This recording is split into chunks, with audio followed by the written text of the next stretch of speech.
What's up, guys? Welcome back to another episode of the Scalp Solutions Podcast. I am your host, David Santiago, and today I got with me my man, Mr. Marc Allen. What's going on, brother? What's going on? You all right, yeah? I'm doing great, brother. Let's talk about this. First of all, thank you for taking out some time to jump on the podcast. That being said, let's talk about that background, man. Where are you? Yeah, we're in Dubai. That's the marina. Yeah. That is an amazing view you got there. What are you doing out in Dubai? Is this an SMP related vacation? Yeah. It's my fifth time out here now. So what happened was back in 2019, I had some guy messaging me, can you come out to Dubai, do my scalp? And I was like, bro, right, I can, but you're gonna have to pay for me to be away from the clinic plus more, and I'm going to have to come out twice because I want to do 2 sessions. Then I want to come out again and do a 3rd session. I mean, that's going to cost you like dough. And he was like, yeah, it's all right. I'll transfer the money now. He wasn't phased. No. And he transferred the money, and I said to the missus, I'm going to Dubai, and off I went. And then from there, it just like kind of went on one, and I've just built up this sort of clientele out in the Middle East. I've got people that come to me in the UK. They come and stay in, some of them come to the clinic, some of them come and stay in like Mayfair in London at these flash hotels, and then they want me to go there. So I go there for them. And then, this is my 5th time back here now. So this is your 5th time in Dubai, just solely for clients doing SMP. Yeah. That's outstanding, man. How does that make you feel as an artist, knowing that you've accomplished that level of like familiarity within like people that are looking for this procedure, that they're willing to pay top dollars to get you to come out to a whole other country? Yeah, it's pretty fucked up. It's like when I step back from it and look at it, I'm like, that's some fucking amazing shit, And the first time I came out here, right, I ended up on the beach. I'd done my client, his first session and stuff, and then I was sitting on the beach. They've got Caesar's Palace out here, right? So I'm sitting there, there's people just running, bringing me towels and fucking cigarettes and coconuts, and I'm drinking out of them. And I'm on my own, and I've done this little YouTube video, right? And just my thoughts and feelings, how I was at the time. And after I'd done that, I sat there and I went into depression. I was like, fuck, like, I'm like up here now. This is like, some guys paid all this money to get me out here. How the fuck can it get any better than this? So I'm thinking, it's all downhill from here now, It's kind of like my mindset. I say where I go. And then I'm like, shit, no, it's all good. And then, you just, sometimes when you get shit that's so good, you just think like, how can it keep getting better, Because I'm all about progression, moving forward. Everything just got to keep slowly getting better and moving forward. But yeah, it's got better since, and it has just kept rolling and going on. So yeah, I'm glad to say it wasn't just all downhill. Outstanding. And now that you say that, obviously you've had to put in some work, obviously, and you appreciate it because you said you had to sit back and kind of be like, damn, like I can't believe this is going through. So let's backtrack a little bit. How long have you been an SMP artist? Since 2016. Since 2016. So what were you doing before SMP? I was the world's best barber before that, yeah? Just like every other barber baby, out that's there. Right. Sounds just like a barber, right? That's the shit that we do, man. We're some every fucking barber is the world's best. That's right.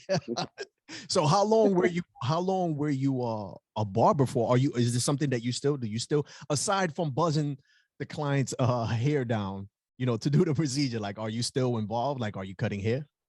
No. Game over. I did my business partner. He was out here a few days ago, so I give him a little trim off. That was probably apart from my kids, that's the first haircut I've done for about a year or so. Like, yeah, I don't have time. It's just all SMP now.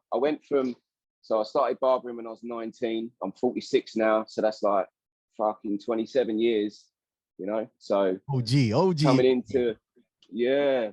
Oh. But my barbering, I was like, like White Men Can't Jump, yeah, the basketball, and you got the guy, and I was that guy in the barbering, you know, down my ends, and you know, I'm trimming everyone up and shaping them up and doing patterns and lines and designs, and then my work, I was known for that, you know, fading and shape ups and stuff, and then, you know, that kind of like went really good. But then when I crossed over into SMP, like looking for something different, yeah, it was. I forgot what the fucking question was. I've just gone off on one. What were you doing before? This is great. What was I doing as a barber? Yeah. You have so much. You've accomplished so much that you don't even know where you left off at, man. This is great, man. Listen, yeah. About the barbering, but you know, we were getting into your transition into scalp micropigmentation artist. Let's talk about that. How was that transition, and what initially even brought you to, like, what gravitated you toward the industry? Yeah, so I was in the barbering. There was like loads of ups and downs. Doing celebrity work, traveling out with rappers and pop stars and shit like that. Everyone thought I was doing great. I had my own salons. There's longer videos about this story, but basically, like, became a fucking bankrupt and then fucking drug addict, and my life just went downhill. Sorted my shit out, calmed myself down. Right, now I'm just going to get back and just do my clients, right? Fuck all that celebrity shit. I'm just gonna be me. Like, and that was the point where I learned about myself. I went through a whole period of a few years learning about myself, what makes me tick and what I enjoy. And what I found was the barbering was good, but it weren't paying me, you know? Like, and this is the honest truth. And I'm not going to make up some bullshit like, you know, like I got into SMP for something else. I was looking for ways to do better, you know? And then I came across, I was looking at being a transplant surgeon, to be fair. And I thought, yeah, I can achieve anything. Go back to school. You were convinced, I'm going back to school. I'm going to do hair transplant. Yeah. Wow. And then I was like, you got, like, in the UK, you got to be level of a surgeon. And I'm thinking, can I do that? Like, I know I can do anything now, but I'm thinking that's like 8 years qualification. And then I found SMP. I was like, well, 4 days, $5,000, I can do that. so I started looking into it, and I thought it's looking nice. These pictures, I'd seen it before on people's heads. Being a barber, I'd seen people come in and I'm like, the fuck's that? Who's done that on your head? You know, never was I impressed with it. Okay. But so you saw proof of concept, but you knew it could be there was something not right going on there. Yeah. Got you. Yeah. So I did not know if it was going to be a good move. I thought if I get into this, I've got to find a way to make it look good, because otherwise I'm not down with it, you know?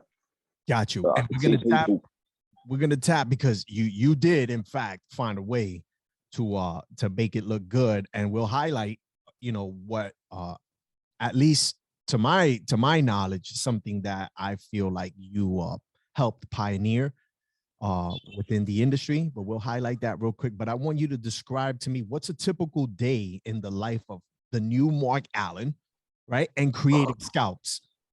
Shit, man, it's busy now, mate. Tell you, like, do you know what? I was happy. I was happy. I was just happy sitting there, just doing my thing. Yeah, doing my scalps, doing my thing, and like I say, I like to keep moving forward. I like to progress in life. If you ain't moving forward, then you're just going backwards. So I'm just doing my thing. And after 6 months of doing my thing, like with the scalps, I'm doing that and barbering, right? And then and it's just like I'm full-time SMP and I'm still barbering. And then I had to go full-time SMP. I couldn't do the both anymore. It was just too much. Fucking roll on 5 years. I've now got like the clinic in England. We got like 4 artists with us there. I've got my PA, I've got my business partner, I've got my team that do like all the websites and the adverts and all this kind of shit. You know, and then I've got like my man John in Arizona now. Like, he's picked up like Creative Scalps Arizona. He's been going for like since the summer, I believe. That's awesome. And then we've got David's on the team now in California. We're going to help him get busy, because that man deserves to be busy. You're talking about David Hoffer, right? David Hoffer. Yeah. Such a great guy. Yeah. Great guy. And So you know, yeah, go ahead. I'm sorry, so brother.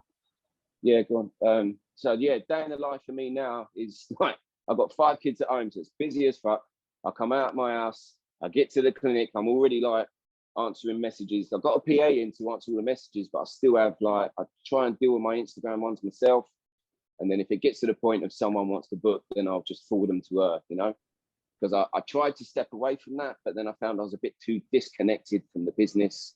So then I jumped back in again. So yeah, and man, I've just like pulled from pillar to post sometimes, like with the days, and then Yeah, it's I know madness. it was some work to get you on here, but we made it happen, man. I was back Yeah. and forth with your PA, but I totally get it. And that being said, man, your story is absolutely amazing because you had to crash and burn to Oh then, yeah.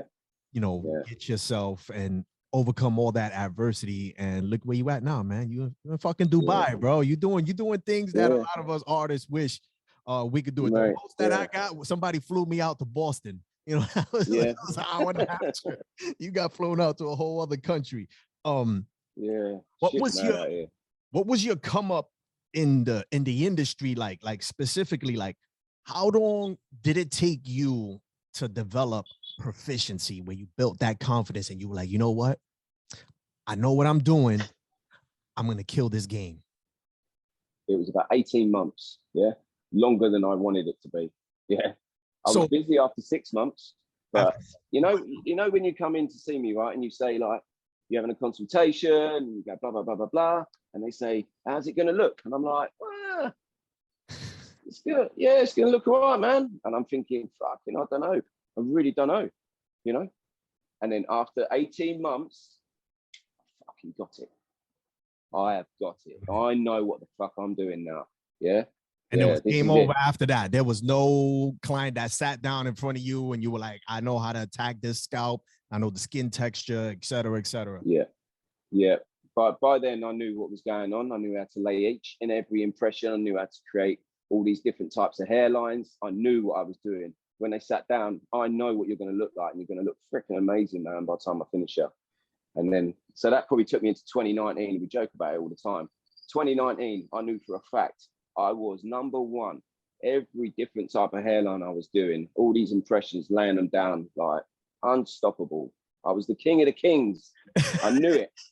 That's what you do, right? Hey, that's it, man. Yeah. And Yeah. And so as a barber, right? Because we've already established, we're somewhat egotistical because it's in a good, it's for the better. We have to tell ourselves we the best so we could go out there and perform like we are the best. Some people in the industry don't approve or agree of that because of, we bring over the barbering culture to to SMP.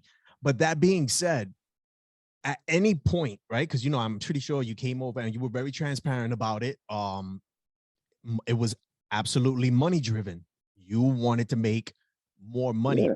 But at any point in time, did you realize, holy shit, this is not going to be that easy of, to get that money as I thought it was? Yeah. So I say I wanted the money, but I never went into it thinking I'm doing this for the money, like, so my total attitude right from the word go, because I was still barbering, I was earning my money there. My business partner, he's like my financial advisor, like he says to me, you don't take no money out of the business. He goes, you're earning money barbering. You ain't got to worry about the money that you make in the business. You just concentrate on being the best you can be. And I was like, I appreciate that. And that's what I done. And I just got my head down and I just worked on being the best that I could be. And then I just had faith that if I did that, the money would just take care of itself. And I've continued that attitude throughout everything like now. And now, just everything I do it for the motivation is for the best of the client, everything I do, like everyone that I come into contact with, the people that work with me, like the people that I talk to, because I have to chat shit on Instagram to people. Like I get questions like we all do, these fucking the same questions time after time after time. And I say to the boys who are like coming up with me, like who are sort of like looking for me for guidance. And I'm like, you just got to answer these people. They're like, you know, these people, some of them, they've been hiding in their house. They won't leave the fucking house because they're so traumatized by what's going on. And, you know, if you just look after these people, do the right thing, give them the best treatment possible. And if you do all that stuff, the money's going to come anyway. You know, look at me, I'm out here. Gotcha. I didn't have a pot to Yeah, piss in absolutely, years ago. man. You have definitely put proof in the concept that if you practice, overcome adversities, and you know, work on your craft, you can be in the position that you in. Yeah. And I want to talk about your because you know, we just talk about like your proficiency, and how long it took you to feel like you had technique down pack and you were untouchable, you were the best. I feel, I don't know if anybody would want to debate it, but at least for me, I've been in the industry 4.5 years, and I saw you as one of the first artists that redirected from that cookie cutter scalp micropigmentation look, and specifically for you was the hairlines, man. Like you had this, like, you know, people were saying, oh, natural hairline, but what they meant by natural hairline was just, you know, you got the slight curve. Just trying a funny shape, man. Yeah. Right. But you redefined that and made it into like a soft gradient transition where it's like dusty, it's like magic.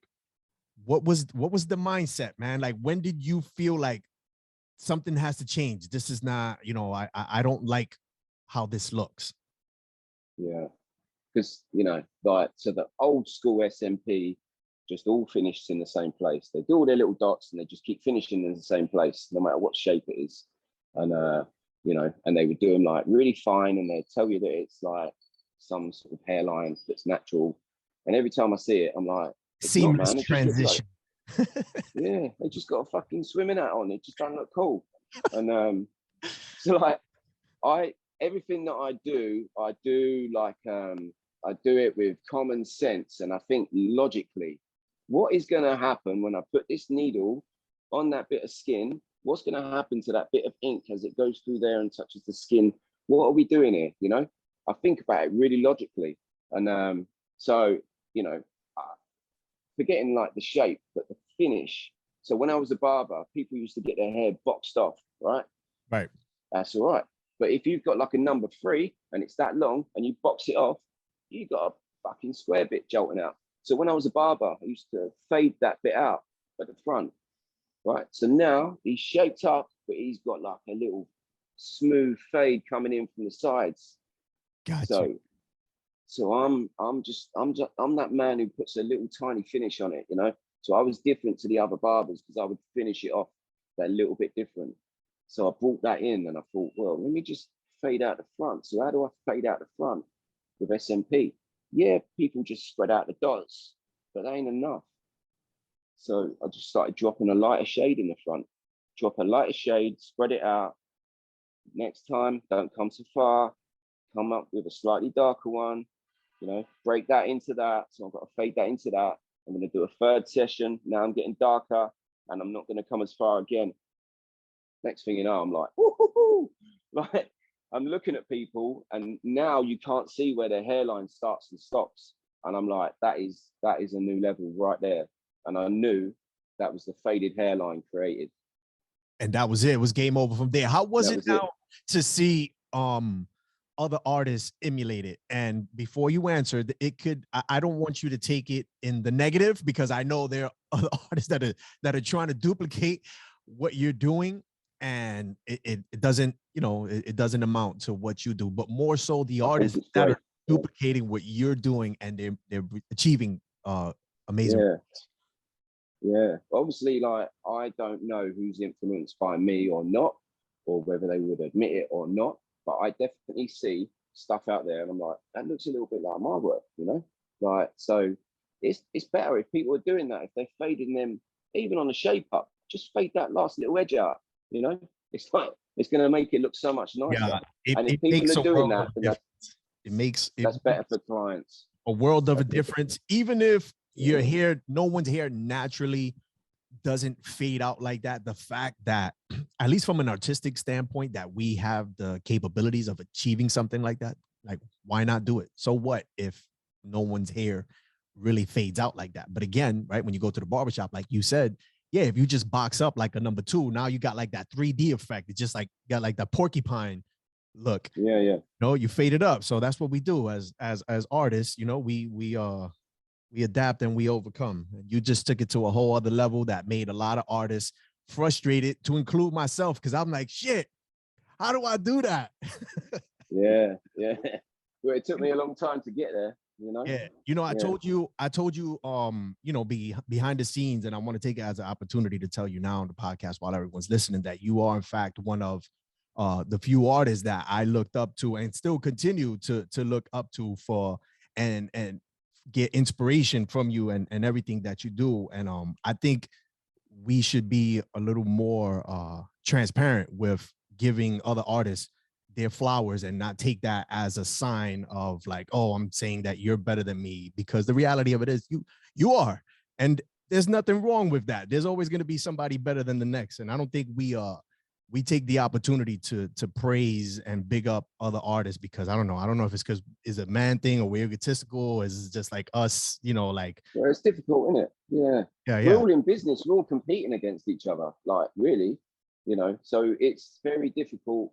This whole industry thing is like an incestuous pond of people that just want to be the best, but I'm going to be your friend as well. Like, and like, I'm like, sometimes I think that shit don't work. It's like, I'm like, what the fuck is going on here? What is going on?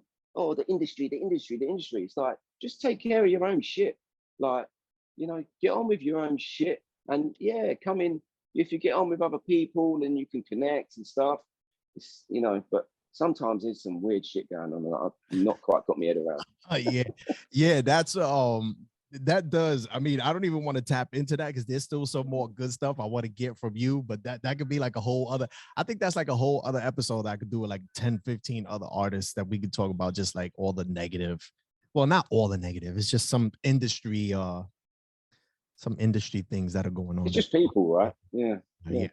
So how do you think the SMP industry is gonna look in 5 years? This is a two-part. How do you think it's gonna look in 5 years, and how would you like it to look in 5 years?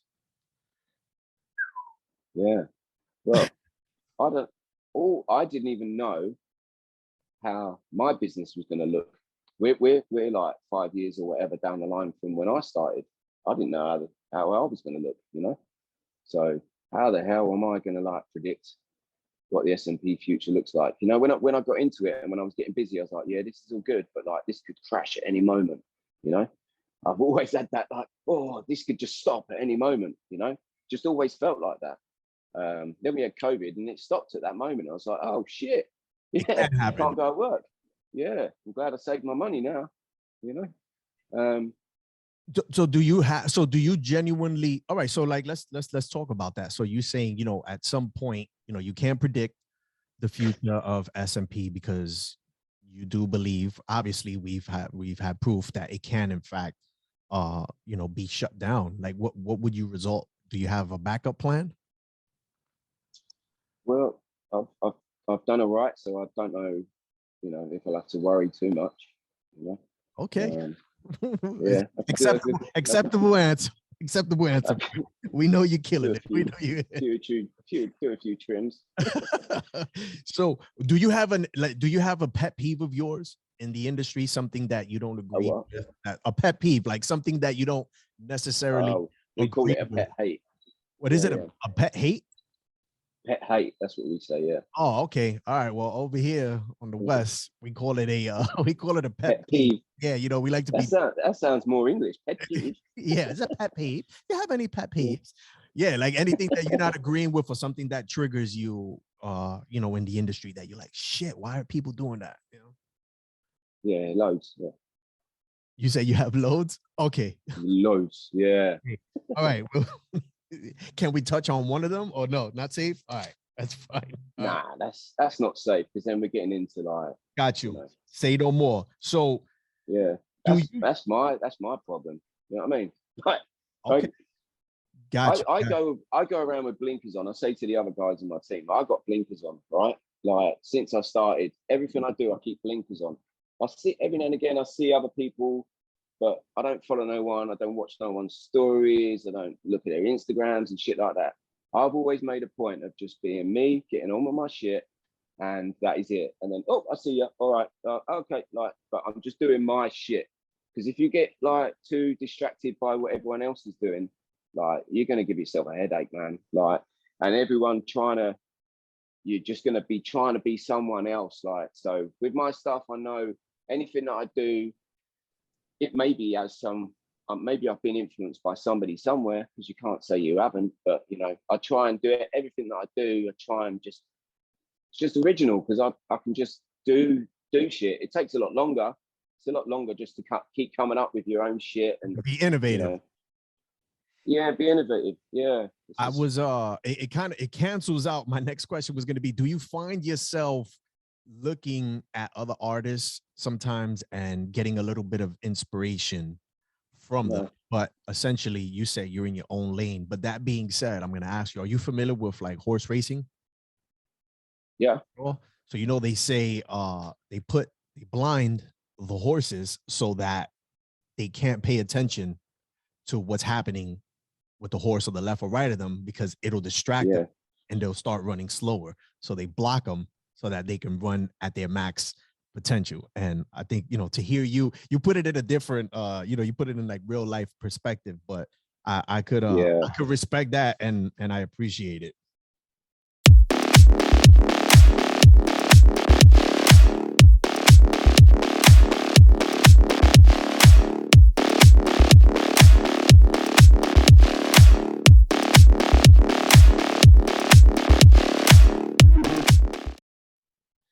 All right, let's talk about some tools, bro. What's the weaponry like, man? Because you know you're producing these amazing results. I know I was one of the, you know, when I first started, I was like, shit, what the fuck is he using? Like, is he using a special pigment? What needles are he using, et cetera, et cetera? What are your go-to tools? Yeah, so when I first got into it, it was like I had some big chunky metal machine. Well, that was the power pack that I found out. I'm like, that's just the power. And then off of that, the cable came in. There was this little spindly L-shaped thing. I'm like, okay. And then off of that was like a needle that you put in, and there was like a 3-point needle, but they wasn't like welded together. They were like all separate. So as soon as you touch someone's head, they would just splay like that. And fucking, there was a mess going on when I first started, and I'm thinking, this ain't right. Yeah. So I had to find a way, and there weren't no one to like go, hey, what are you using? Because there weren't no one else. Everyone was using that same shit. Right. So, you know, and everyone for themselves. So there was no one for you to bounce any like questions or ideas to. Yeah. And then anytime I did, because to be honest, so back then when I was newer, then I was looking at other people, like trying to find what other people were doing, and, you know, zooming in on their pictures and looking at like, you know, can I see their equipment? Like, you know, so I know people do that to me now. They told me, like, you know, everyone's like, what are you using? This, that, and the other. So like I had to go through this period, and then I found, you know, some of the guys were using the Shane, so I moved over to that. And when I moved over to that, it's like, yeah, this is better now. And then, you know, it took a better needle with, you know, still with 3 points, but it was welded together. So I'm like, yeah, this is working better now. But more than anything, it was my technique that I honed. You know, after every client, I'd write down every little thing that I'd done. You know, what angle was I sitting at? What angle was the needle at? Like, where was the needle facing? You know, like how long was the needle coming out? What power is it running on? You know, what is going on? Like, how long am I holding it in the skin for? Write it all down. Write it all down. When that guy goes away and he comes back, I'm like, right, this is what happened to him. And I'm doing this to everybody. Yeah, everybody that I do, I'm going through pigments, inks, everything. People are coming back. I'm like, fuck, that's fucked. Shit. How am I going to fix this? Like, now I've got to fix it. So now I'm writing that down. I've got to fix this. I've got to fix that. I'm like, sometimes I had murders, you know, and it was like, I thought my career's over. I fucked this geezer's head up. So like, it wasn't just trial and error for you. Like, you were strategically building like establishing guidelines for yourself to give yourself a reference when your clients see you back. Gotcha. I knew when I, because I came into it, I was a top barber. Everyone's like, you'll be wicked at it. And I'm like, yeah, of course I will. And then I started drawing hairlines on people, right? I draw the hairline on, I could just do it freehand. I know how to do that shit. And then I do them and they go away. I look back at the photos and I'm like, something ain't right with that. And then it kept happening. And I thought, you know, I need a system. I need a system here. No matter how good I think I am, I need a system in place to draw hairlines. So that's when I developed what I call a 5-point hairline, you know, and I found 5 points and I made sure they were all in the same place. From there, I could work off of there with a receded line, a shaped up line, you know, shaped up on the sides or softer. I had that and it was repeatable. And I'm like, okay, that's repeatable now. And then I found like my technique, the way I held it, like, you know, the position, like I used 2 fingers, I stretched with them. I wasn't using a big stretch that people were doing. I don't want to see that skin bouncing up and down. It's got to be tight.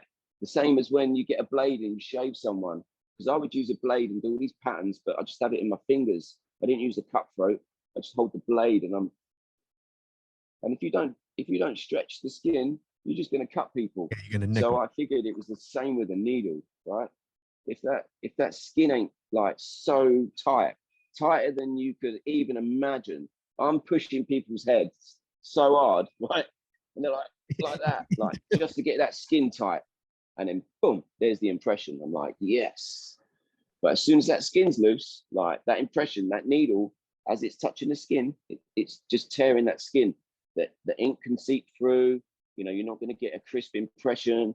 Like all sorts of shit can happen. Double tap too, you know, with the skin, the recoil on the skin sometimes gives it like that double tap. Well, if you don't know what you're doing and you're moving too slow. So, you know, with the technique and with the tools, obviously, well, what would you, so you go from the Cheyenne and then what? So what are you currently using now? And so because you're sponsored by Bishop.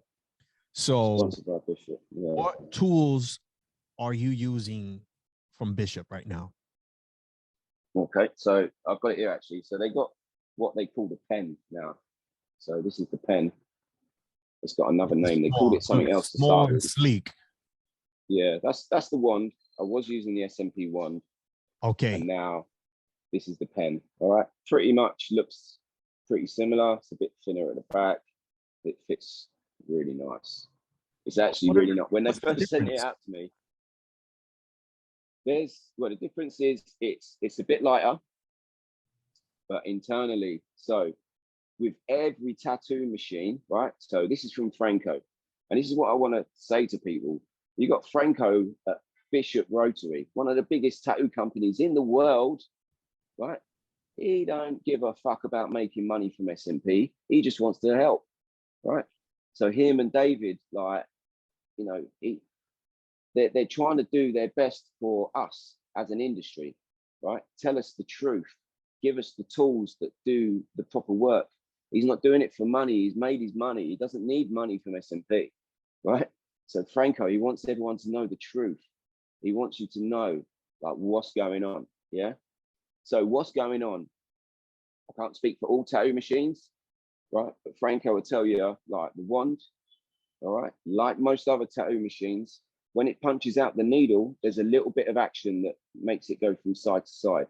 So it's probably about 75% going straight. The rest of it's like going side to side. So a lot of tattoo machines apparently have this kind of problem, okay? So the pen, the idea is 100% it comes in and out. There's no sideways movement. Boom. That is an interesting fact. Yeah. And people probably don't even know because Franco wants people to know the truth. Didn't know that. He don't really like go around telling everyone. He's just like, yeah, well, you know. Yeah, this works. This is what works. This is what I use. Give me. Yeah, it's also got. So the pen's also got a shorter stroke. So the stroke is like if you're riding a bike, like so the gear, the punch, like so. You know, I don't know the exact measurements, but this one's got a bigger stroke. So the needle's coming out further and in. This one's got a smaller stroke, so it's coming out not quite as far. So that means it's coming out 100%. Boom. And let me tell you, when I first got it, so they told me all this, then they sent this out to me. I was so used to using this. Anytime you give me a new machine, I'm like, I don't know, man. Like, I'm all right. And then I got it. I don't know why, but like, I got it. And they said, run it at 8 volts. I'm like, yeah, all right. So I run it at 9.5, right? and then I do something, right? And then I unclick this, right? 8 turns. I was going through like a bit of a moment. I don't know what was going on. So I unclick that 8 turns, which makes the needle shorter, right? I don't know why I'm fucking about with it. So first time ever using it, my client was late. So I thought, right, I'm going to use it on you. Yeah. Yeah. This is you will be my experiment. Yeah. So yeah, in I go. I'm like, oh shit. And yeah, I made a mess. And I was like, and I'm messaging them going, this machine is dangerous. I don't know what you think like you're doing with that machine, but I was putting it all on the machine. Give it like probably like everyone else on the Bishop team, they're like, we think it's great. And I'm thinking, nah, there's something wrong with that. And give it a few months later, and I'm like, actually, let me try that again. Oh yeah, let me try it at 8 volts this time. Let me twist that up. Let me use it how it's meant to be used. Extended it all the way, right? The needle's extended all the way, and you went down on the voltage. Yeah, and then so then I used it, and I'm like, oh my god, this machine's really good. Yeah. So now I've been using this, like, and what's the name of that one? They're going to call it the pen, right? Oh, so it's not out yet. It's not out yet for purchase. Not yet. No, it's got to be soon. But I've had it for ages. It was called like an Italian name before, and then it ended up sounding like someone else's machine, and they had to like change it to the pen. I was like, the pen? You got a better word for it? Like, but you gone from the wand to the pen. The pen, yeah. The wand, the sword. Yeah. So what needles do you use? Do you have a go-to needle, or are you working with different needles as you move further into the scalp? Oh, right. Okay. So you mean sizes? Yes, sir. I use the same needle all the way through on one client. So what I like to do is find what needle works for that client. All right. So because I get people message me and go, what size needle did you use on that client? I'm like, does it fucking matter? You know, like if I tell you I use that needle, then what? Are you going to use that needle on someone and think you're going to get the same result? Because you ain't. It's all about the skin. So right? You're going off of texture. It's not just, this is my go-to and I can use this on anybody. You have a specific needle depending on the texture of the client's skin. Yeah. If I'm going at someone, if I start off with an 06 and I start working on somebody, I'm like, this ain't working. You know, his skin must be tough or something. I'll go to an 08. Is that working? It's not working. I'll go to a 10. I'm like, boom, got it. Got it. I might do somebody, right? First session, 06 all the way through. I'm like, yeah, that looks lovely. Like, second session comes back, something's different. I get through and like, you get like this area, it's really tough. I can't quite get in there. I swap to a 10. I'm like, yeah, I'm getting in there now. You know, like I do things like that. Then I'll write in my notes. I couldn't, this area was tough. I'm expecting it to be a lot lighter when he comes back in that area, you know? This ain't like, people think we get everything like bang, bang, perfect every time. Yeah, it's not cookie cutter. Like, no, it's like everyone's skin reacts differently. You got to like really be adaptable and find your way, you know?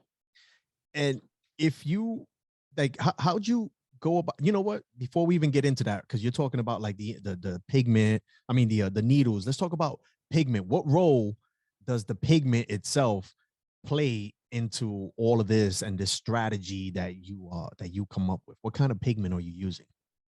Yeah, so I think this is probably what set me apart as well. Like why there was a noticeable difference, right, from what I was doing to what other people were doing. So obviously I came into it. I was fooled, if you like. I was by the guy who trained me. Just said like, you got to use this special. I'm like, why is it special? Because it fucking says it's special on the bottle. Oh, okay. Like I couldn't get, you know, but I would get it, and it was like this mixture. It was like half ink, I could see that. Then there was like some sort of oil, and I'm like, okay. But then this one is like a quarter ink and 3/4 oil. I'm like, they ain't the same. What's going on? So then I found out the company that makes them. Then I start, mate, this was like a good probably that 18-month process, you know, finding out what the fuck is going on here, you know. And so what I found was I bought everybody's ink. Everyone out there, I've had your ink and I've used it, all right? And I bought every black tattoo ink out there and I've used that. And I would sit there doing little drops onto a napkin, and I would be like into a needle, running it, seeing it how it dripped. And I was doing all this mad scientific shit.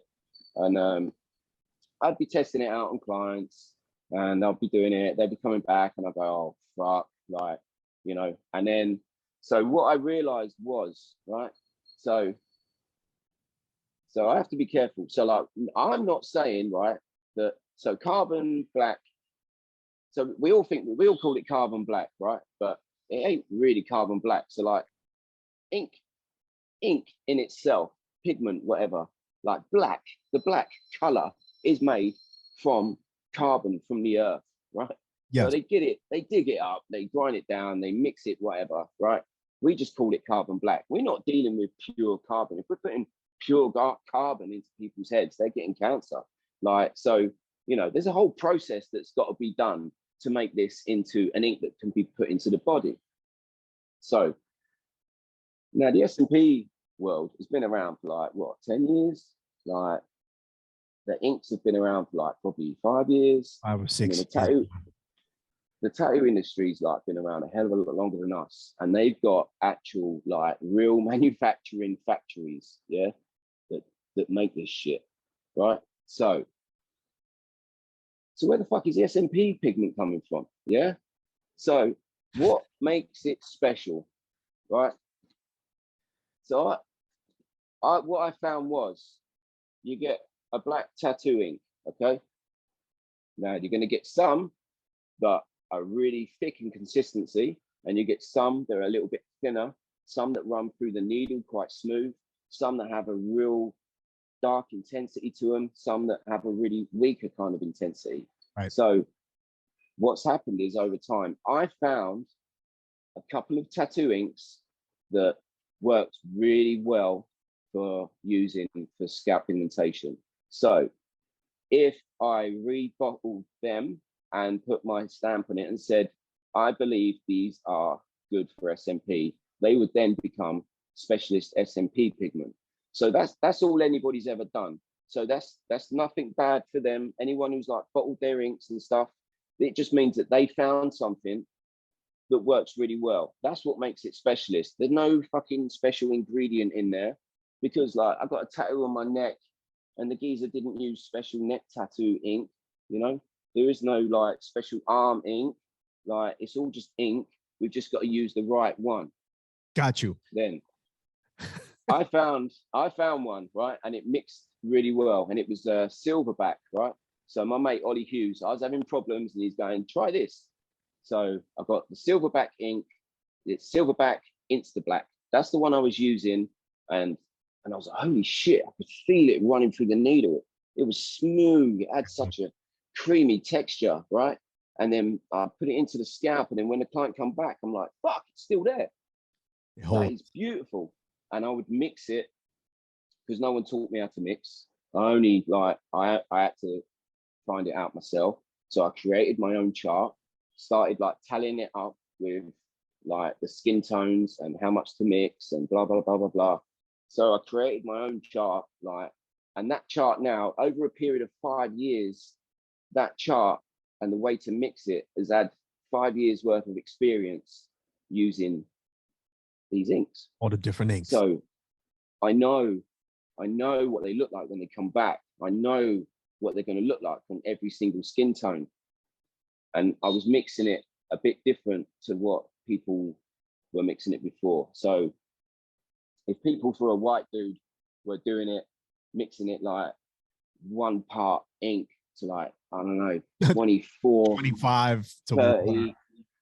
Yeah, I was like, that's your fucking problem. I'm mixing it like to like about 6, like, you know, and it ain't too dark. You need it because all you're doing when you dilute it too much, you're just weakening the fuck out of it. That's when you're going to get them bluish tones and stuff coming out. You know, you're just destroying the pigment that you're putting in. So I mixed mine a lot stronger. So that's why my work started looking different. I think like that was one of them, you know. But I had to build it up in shades. I couldn't just go straight at someone with like this dark pigment. I had to lay a light one in first and then a darker one over the top. And then I would build it up, you know, using my techniques with the fine crisp impressions. So building it up like that. So you see how you I don't do that either, even with my, you know, the Caucasian men, you know, like some of the grids call like, hey, you know, 1 part, you know, carbon black and 24 milliliters of water. Like I've never seen good results from that. But what I do, and I'm asking you if you do the same, when you go a little darker, your technique changes. And what I mean by technique, it's your pressure. Do you find yourself working in the same depth when you're working with a darker pigment on a lighter client? I mean, the depth's always got to be the same, right? So we're talking, because I always say to people, you can't see under the skin. Like you don't know how deep you're going. You can only do it by your feel and your touch. Yeah. So I just want to feel that little crunch in the skin and get that impression in there. How deep that is, like I'll just be making it up if I told you, you know. People say, oh, it's got to be 2 mil, it's got to be this. It's like you can't fucking see under the skin, mate. All you can do is stretch it to fuck and try and like make that little impression. Yeah. You're just gonna have to do that with a bit of feel. You've got to feel it. So all this business, like when you see people like, you've got no control whatsoever over that needle. Like you've got to put that needle in the skin at the same amount of time for that impression as you have for that impression. Now, if you want to do a few like scatters around it where you're just going to color in the skin, then you can do a little bit of that. But if you're going to do like just light taps all the way over, all you're going to do is stain the scalp. You ain't going to get no impressions that stay, you know? So it's the same. It's like, you know, you're either too heavy or too light. You've got to be just right, you know? And them impressions like are going to be like, you know, staying there for a long time. How do you, let's get to your sponsorship with Bishop. How did that even come about? Like, did you reach out to them and go, hey, this is who I am, this is the kind of work I'm producing? Nah. Like, what's going on? How did that go about? Yeah. So I'm not one for reaching out to anyone. Like always, like I want people to come to me, and then probably that can be like, it used to be my problem. So I'll be like, oh, I'm not getting recognized and blah, blah, blah. People don't like, you know, why ain't people like telling me how good I am and all this? And, you know, but I don't reach out to no one. I just leave it, you know, and just get on with my shit. But when I went to, they had the World Scalp Awards that they done in Florida. And I've been to awards and shows in England. And to be honest, I'd felt a bit awkward there, right? So no one really talked to me. No one knew who I was, but I thought, you must know who I am. Surely you've seen my work. Like, but then, you know, anyway, whatever. And then when I walked into that event in Florida, right, 2019, it's that year again, right? And then I had people coming up to me going, fucking, I love your work, man. You know, like, and I was just like, whoa, what you think? How comes all these Americans like love my work and yet no one in England knows who I am, right? So I've got so much love from everyone out there. And, you know, it was a time of my life at that event. And at that event, then I was asked, like, would I like to be, you know, involved with Bishop?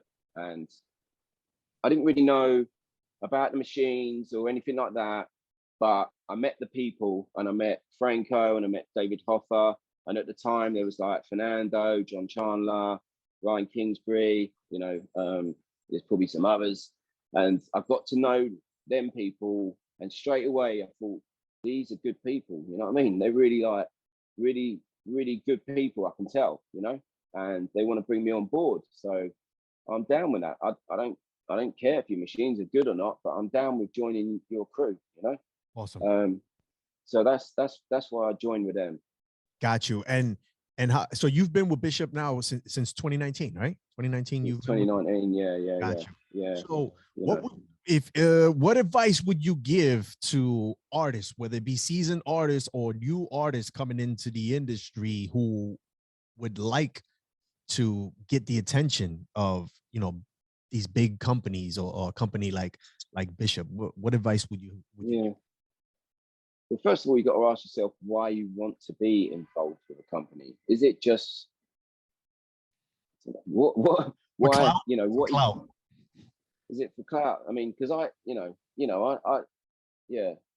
don't see what, because I'm not see myself from the outside. I don't see what it looks like, you know. I just know what it is. And what it is that they send me like a certain amount of free needles each month. They'll send me new machines like to try and use, you know, and then they'll ask me like stuff like, you know, I'm involved. Like, what do you think of this? What do you think of that? I like that, but I wouldn't use it if they were shit. We had a problem with the needles, right? And they won't mind me saying, like, you know, when that whole COVID business after that, they must have had problems with the manufacturing or something. Because after COVID, I come back and I'm trying to do treatments, and I'm like, it's fucking something ain't working here. This ain't right. And I know it was doing my head in, right? Because I'm someone who's like, I've got everything down to a T, and it's like I'm doing everything like that I've always done, and it ain't working. Like, so I get all the way down to like, is it the needle? So I post into the group like that we're anyone else having problems with the needles, and then all these top artists in the world are going, oh fuck, yeah, I am. I thought it was me. I thought I'd lost it. I thought I was no good anymore. You know, turns out it was the needles, man. Like, and then we got to Franco, like he had to do a whole load of like research and found out that there was an extra round of tightening from the manufacturing of the needles, and they'd slipped through the net or something because of the COVID shit. And so there was a problem with the needles at one point. We're back to being all right now, thank fuck, because, you know, it was close. I was thinking I'm going to have to like, you know, and to be honest, a few boys, like they set up their own stuff and they did jump ship, you know, they got to do what they got to do. But, you know, I stuck in there, and it turned around, and, you know, I wouldn't use it if it weren't no good. I want my work to be as good as it can be. So, you know, advice to someone else, I think that was your question, wasn't it? Yeah, just you did. I wanted like advice to what would you give advice to the to someone coming up that would want to get the attention of a company, you know, like Bishop? What do they have to work towards? I know the only, because all I did was do the best work I could. Like I say, it all comes down to that same thing. Do the best work you can for your clients. Produce the best work. Show people the best work. Put it on Instagram. Build your, you know, everyone's on it. Everyone sees what's going on. You know what I mean? It's like, there ain't no like, there is a bit of camera trickery. Obviously, like people do shit work and try and make it look good. You know what I mean? I see it. You know, I'm like, I see what you're doing with your old sharpening tool. Sharpen it, make it look sharp. I'm like, yeah, the impressions ain't there. Anyway, but yeah, if you do good work, and like everything will just come to you if it's meant to. You know, I'm not one to be hounding like a company. Oh, can you sponsor me?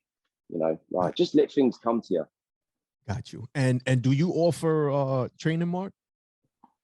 Nah. He's like, no training. Yeah.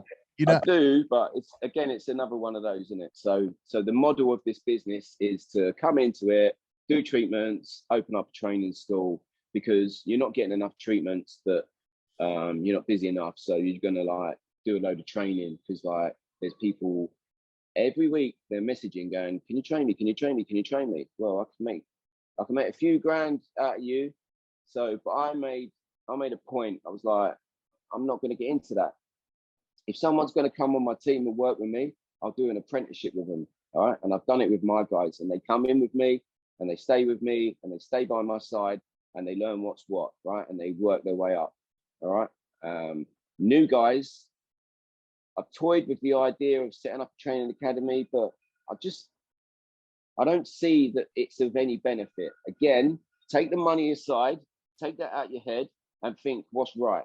So this is what I do. And I go, that ain't right. But what is right is that there's probably 90% of people who train in SMP, 90% of them out there still don't quite know what they're doing. So this is what I did. I was like, I'm just going to offer masterclasses. That's all I'm going to do. Anyone who's an artist and wants to get better, I'll help you. Awesome. So I started doing that. And you have that available. So you, not in person, because you know, if you were in person, then you wouldn't be out in Dubai. You know, you're a busy man, but you do have an online platform, right? For masters training, advanced SMP. Yeah, that's it. Yeah. So I used to do it in person, you know, but I just ran out of time. It's just like, so during one of the lockdowns, I invested a hell of a lot of money and time developing this like online masterclass. So people, if they're artists, and you know, and I've had people doing it, and they're calling me up, and they're going, you've just like saved my life, you know, like from doing the masterclass, they now learn, you know, like some different techniques to really like, you know, take them to that next level. And you know, if anyone buys it, I don't care. Like, I know I've done it for the right reasons, to help people. Like, you know, if they buy it, it's all good. If they don't, that's up to them, you know. But it was something that I felt I had to do. So that's where I am at with training. There's no point me training a load of new people, but I can help the already existing artists. Got you. Yeah, I'm gonna be one of those guys this week making that purchase. I was looking at it. I was like, you know what? I'm gonna take this master's class because I can't make it out to you. If I could, I would, but I'm already spread thin. I'm gonna enjoy it online with a beer and learn some new tricks. One last question before we go, Mark. What is some advice you can give to anyone who's looking to get into the scalp micropigmentation industry? I think I wrote it down. One sec, because I knew. I mean, you dropped a lot. You've dropped a lot, but what's one thing that sticks out that will help a new artist move forward? Be yourself. You don't need to be a big dog in the industry. You just need to do what's right for your client and just keep doing that. And then, you know, as it's turned out now, you know, I never meant to be a someone in the industry. I never meant for that to happen. Everything that I do is focused towards the client. All right. And that's where people get, I think they get a bit sidetracked, like trying to impress people in the industry. And it's like, I'm like, you're barking up the wrong tree. You know, they're not paying you. The clients are paying you. Yeah. These people that have brought me out here, they don't know the fucking hell like these awards have come from and stuff. They don't give a shit about that. They've just been told. The guy who brought me out here this time, he was just told by somebody else who had his head done at a big clinic out here and they messed him up. This guy told him, if I was to do it again, I'd get Marc Allen. And he was like, okay, let me have a look at that. Right. Okay, I'm getting you. Right. He don't know about no industry thing, you know. These clients, like, that's what I say that all the time. I mean, it's good to be known in the industry, but at the end of the day, the industry is not going to give you your money. No, it's not. Well, it might one day. You never know. Not yet, right? When it becomes incredibly big, that's the goal. That's the goal, to get it there one day. Mark, let the listeners know where they can find you online, man. Instagram, social media, all that good stuff. Website. Yeah, it's all Creative Scalps. So it's like www.creativescalps.com. The masterclass is on there. I'm sure like you'll have the link, like they can have a look at that. Instagram, Creative Scalps. YouTube, Creative Scalps. A little bit of TikTok, Creative Scalps. Anything else? It's just all like Creative Scalps, man. Outstanding. Mark, I appreciate you again taking out some time to chop it up with me in the podcast. You have an incredible story. You're an amazing artist. Love what you're doing for the industry. Keep on doing it, brother. Thanks, man. Thanks for having me on there. Outstanding. My pleasure, brother. All right, guys, that's going to wrap it up for this episode of the Scalp Solutions podcast. Until the next time, peace. Peace.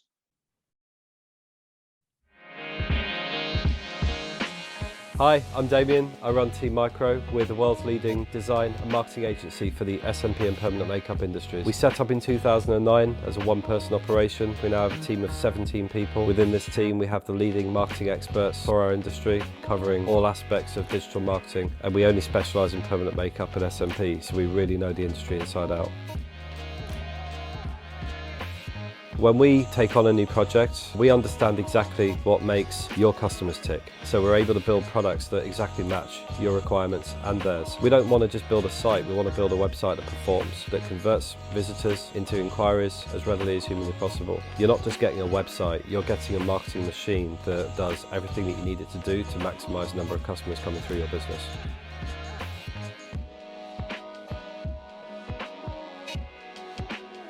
The reason why I joined Team Micro was because of how diverse the client base was. The team skill set is so wide-ranging, so it's a great opportunity to learn from them, and it's been an amazing opportunity so far.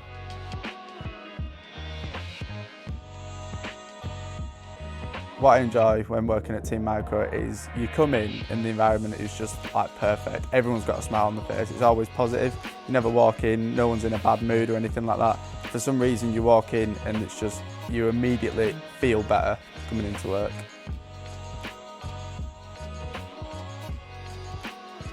The opportunities I found at being at Team Micro, being here 6 months now. Started off in sales, speaking to just American clients. Just started a new project this week that I've been given. It's completely mine, and it's dealing with a lot of customers. When I say a lot, I mean everyone around the world that's involved with scalp micropigmentation. So it's liaising with everyone within the company, everyone around the world. So it's a great opportunity, and I'm grateful that I've been given it within the short time period that I've been here.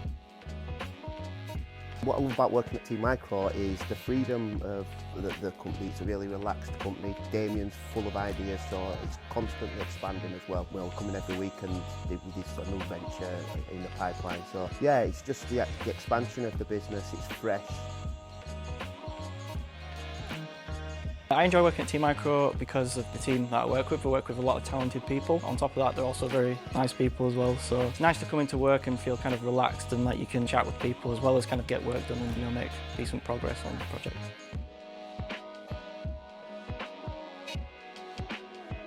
The connection between both of the rooms, like the web design team and the sales team and everybody, because you're all talking all the time and it's really friendly with everyone, you start to obviously develop more skills like the more you talk to people. If I was talking to someone in the web design team, they'll just be like, oh, why don't you incorporate this as an idea? And you start to learn more and more things from different areas of the company. So your skill set is just consistently developing into like what can help the business grow. The reason I chose to join Team Micro was because I liked the way the company ethos looked. When I came for the interview, I liked the sort of vibe that was in the office. I really got along well with Damien and with Dale. And to be fair, just conversations that I was having with everyone were just really nice. I wasn't nervous, I just was put to ease as soon as I walked through the door. I really kind of enjoyed my time here. I don't think that I'd kind of asked for anything else. It's like a home, second home. I'm looking forward to what my future holds here. In the next 3 to 5 years, I'll probably see the business growing even more. In the space of probably the past 6 months, it's gone from just 4 of us to 14 of us now. So yeah, I think it'll continue to grow. Where the limit is that, I have no idea. That's the interesting part, I guess.